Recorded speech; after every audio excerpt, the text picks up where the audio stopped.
What's up, guys, and welcome to Andy's Playground. I'm your host as always, Andy. I'm joined today with my Disney World Fix. Aaron, you know him as always. So we're here for another What's New at Epcot. Today we're rope dropping because we are having 3 new attractions that we're going to be talking about today. We might be breaking it up over the course of a couple of videos.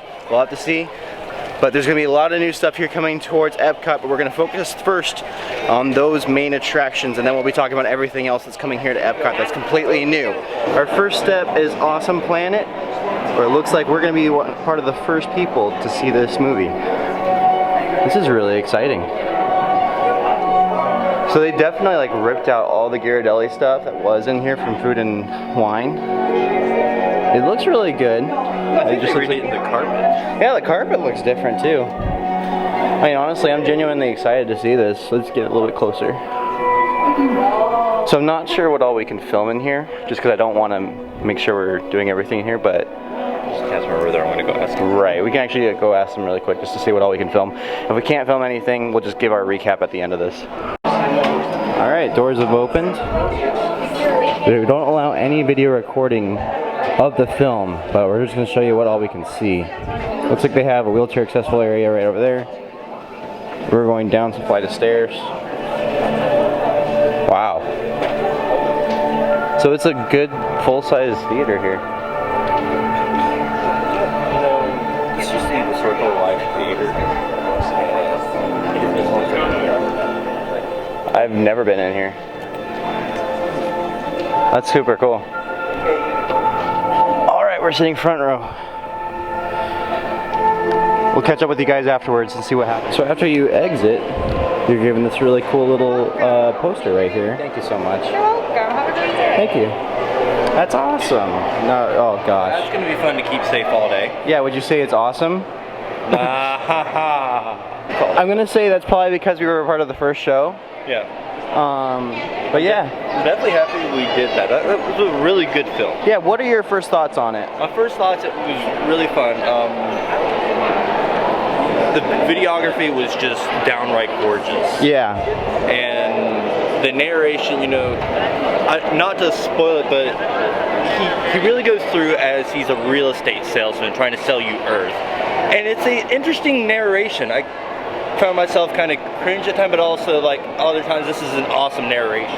Overall, I liked it. I'm ready to do it again. I will definitely do it more in the future because it's a really good film. So my thoughts were, it's a great film. Aaron and I sat the very, very front row, which to me was great for the visuals. Oh yeah. It's one of those films where I wouldn't recommend sitting in the back because you probably aren't going to be, you know, getting too much of the action, but it's still really nice to be able to have that really up close and front thing. However, there were 3 times during that film that they had some kind of smelter, like those like little some sort of effect. Like it sounded like a smell. Yeah, just kind of like how they do with Soarin' whenever they pump that those scents into the seats and stuff like that. It's the very same effect. Problem is, we were sitting so close, I could barely smell anything. Like I didn't smell anything at all. I think the first time I could scent a little bit of like a pine scent, and then there was a little bit of a fire scent, like the kind of like Rome burning, or Alexandria burning. But like it was very faint. We're talking about doing it again, just so that way we can sit a little bit back, just so that way we can get a little bit of a better opinion on it. But honestly, it was pretty good. I mean, it's a good way. It's a good visual at the very least, and in the amount of seats, it's going to be one of those attractions you can go to get out of the crowds. And I think that's kind of the way they're designing it. So. And I guess, and I would think during busier times of years, it'll be a crowd eater too. Oh, easily, hands down. Plus, I mean, the thing is, the Land Pavilion only has like literally 4 things. You got Seasons right over here, which is the good cafeteria. You got Soarin'. You got the 2 restaurants. Living with the Land. Oh yeah, Garden Grill, and then you have Awesome Planet, which is going to be a nice little added addition to this area because it makes the land something more people can be a bit more of a people eater in general. But I think in total, though, it's a good film. Yeah, it's good. I really enjoyed it. What would be your, like, on a grade scale, A to F, what would it be? I don't know if, I think I'd give it a solid A. I'm sorry. It's easily become my favorite film at Epcot right now. Right. I think out of all the films I've seen at Epcot, I would give, on a film base, I would give it an A, as in like an attraction that, you know, it's a good solid, like, C-ticket attraction area. Yeah, that's about where where you would be able to get out of the crowds. The thing is, I have seen all the films, including the now retired O Canada. I have seen Impressions de France. I have seen what is it called? Reflections in China. I've seen them all, and this easily beats them all. This is, to be fair, this came out today. Yeah, those films have been out for 20 years. Well, let's see. O Canada was, I think, 15 years old when it was retired, and then the other two are still opening going. day. Yeah. So, I mean, that I can understand. But yeah. So, we might go see it again. But we'll definitely be going to the France Pavilion first to go see the Beauty and the Beast sing-along show when that opens up around 11 o'clock today. And then they're also going to do the O Canada, Canada Far and Wide, which is the new title. And then we'll give our opinions of both of those too. Yep. All right, so let's keep going. So second time around, I liked it a lot more. We sat a little bit more in the middle. We were able to get a lot of the effects. There was a lot of air effects. There were like wind effects. There was a little bit of a mist effect. We could smell some of it too. So I mean, it was a good all-around experience. I definitely noticed more lighting effects too. Yeah, very good lighting effects. I liked they had this Aurora Borealis kind of thing, which is something you could see in the Northern Lights, which is also what they're called. But you can get that effect in there, which is a really cool effect. And then also there was some lightning effects as well, some smoke effects, some mist effects. It was pretty good all around. Again, it's a good crowd eater. Over here in the France Pavilion, this is where the Beauty and the Beast sing-along show is going to be. And there's already a line for it. So we're going to just jump in right here to be first in line, or at least being able to be first in the show for the Beauty and the Beast sing-along show. We're really excited about it. Alright, looks like we're moving in. This is very exciting. And no, it's not going to be like Frozen. It's not going to be like Frozen at all. But I'm just excited to see what it's going to be like. Alright, we're in. Look at this. That's from Sleeping Beauty on stage. Beauty and the Beast, the movie, the live action one. They have Cogsworth. This is the actual Cogsworth from the Walt Disney Archives. It's insane how big this thing is. And look at the intricate details. That's the magic mirror from Beauty and the Beast. This is Pots and Chip from Beauty and the Beast. Lumiere. So I wasn't a complete fan of the live action version, but you know, it was still pretty good. And over here we have Valjean's barricade coat. Oh my goodness. This Phantom of the Opera mask. Ooh. Les Mis. What do they have over here? Ooh. Quasimodo's costume from Hunchback of Notre Dame over here.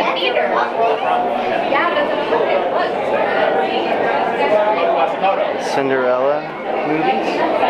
That's really cool. The Three Musketeers. I'm not sure what. Oh, it's opera right here.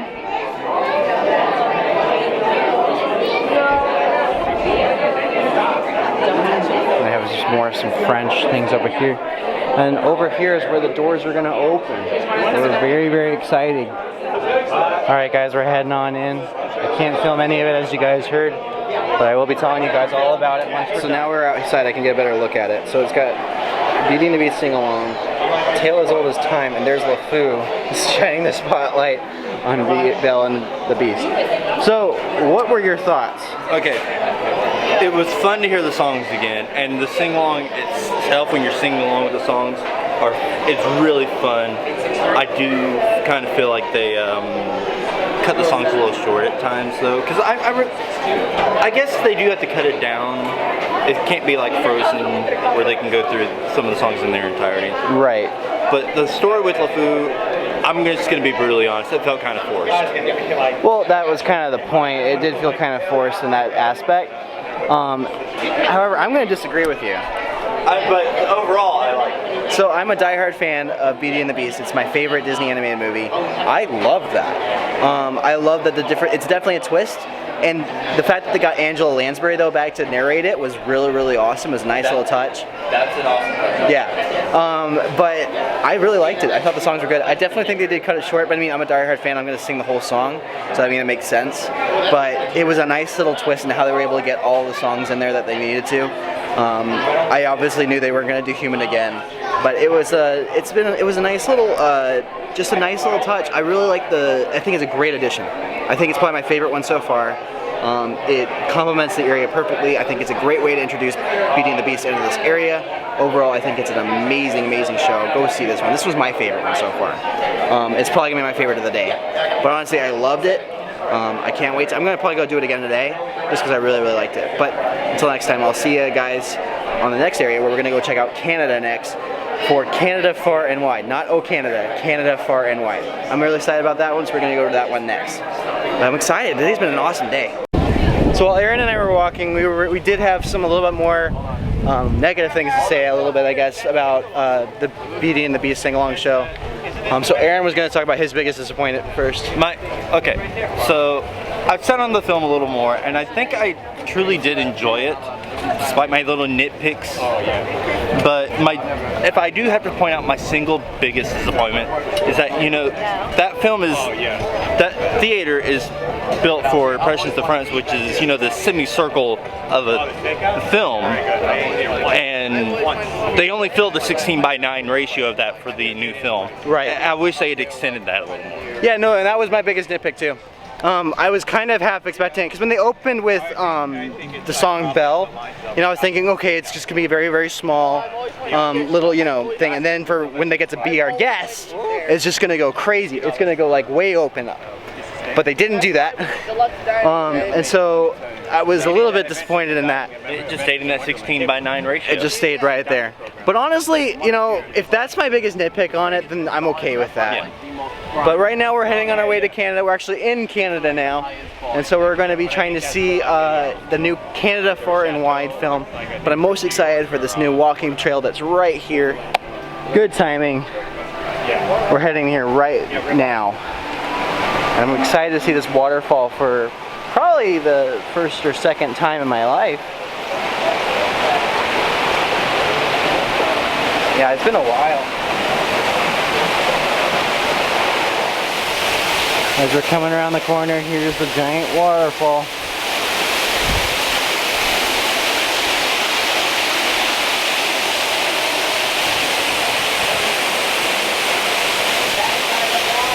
It's the front side of water. Woo! It's wet. I'm trying not to get wet. But that's pretty. And they have this nice little lagoon area.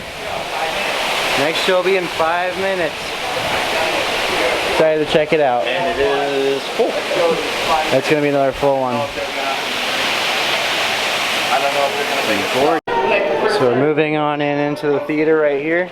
It's going to be really, really busy. It's going to be a very full show. Look at this.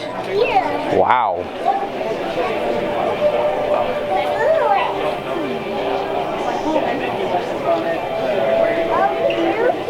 So we just got out of Canada Far and Wide.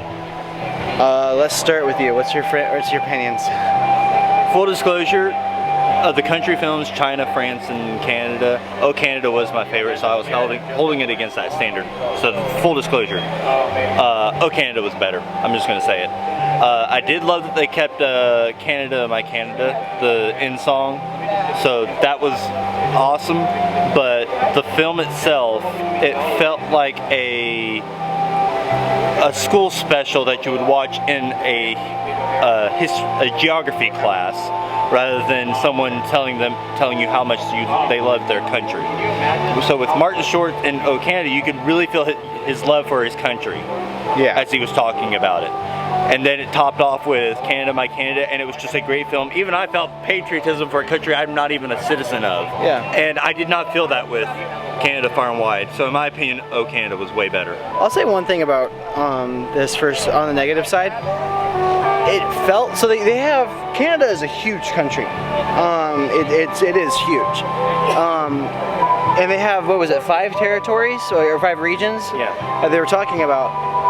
They literally spent like 10 seconds, if that, on the northern regions. Oh my god. Like on those northern regions, the 15 seconds, like the 15 seconds. Those are the areas like up by Alaska. So I mean, I get it. It's like literally just a wasteland, apparently, with a couple cities here and there, but there was like nothing on that. It was another dizzying sensation. I don't really like, I think I've come to the terms that I really don't like those kinds of films, the circle vision films. They're a little bit dizzying to me. I rather like the semicircle stuff, so that way I can see everything, so I'm not turning around constantly, because it gets a little bit disorienting. Yeah. But I appreciated that majority of the film was facing basically one direction. I could face one direction and still enjoy it. And if I wanted to turn around, I could. But it just, it was good. It was just a good film about Canada to me, though. And I appreciated that they had multiple narrators, but I do like Martin Short better. And he was just funnier. Like I said, with the Martin Short film, you could just feel his love for his country. I couldn't feel that with these narrators. I mean, I'm not going to discredit them. I think in a lot of the shots, too, there was this one shot, you're coming into a country and you're like tilting like the entire way, like for a good solid like 10 seconds. I'm like, okay, guys, I mean, I know you're probably filming this on a helicopter, but I mean, you can just course correct just a little bit, come at it from a more straight angle, because it just looked like, or just tilting like this, it just wasn't that enjoyable. Overall, it's okay. It's okay. I'd say this is probably my least favorite out of the three we saw today. I agree. I'd say Beauty and the Beast is my favorite, Awesome Planet would be second, and then this. I'd switch Awesome Planet to Beauty and the Beast. Yeah, I mean, that's not to say I don't love Beauty and the Beast. It's a very close second place for me, but yeah, this is a very distant third. It's not one of those things I'm going to do when I come back. I might do it every now and then, but I think it won't be something I'm as big of a fan of. But I mean, it's not saying it's bad.